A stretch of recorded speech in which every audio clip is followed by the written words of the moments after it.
Welcome to One Chemistry. This is Organic Chemistry series. Daily one question for you. Here you have fused carbon, which is hydroxyl moiety with alkene and ketone.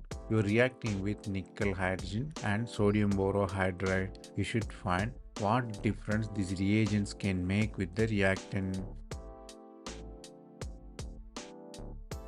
The question is basically about chemoselectivity, whether alkene will reduce or carbonyl reduce or both will reduce. Here we are using Raney nickel and hydrogen. It's a catalytic gradation. It can reduce both the compound carbonyl as well as alkene.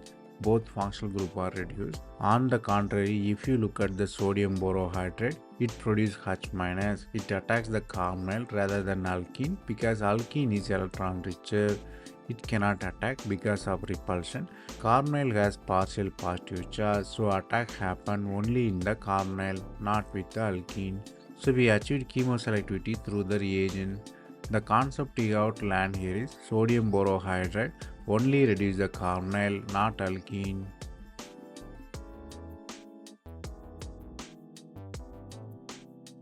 That's all from this video.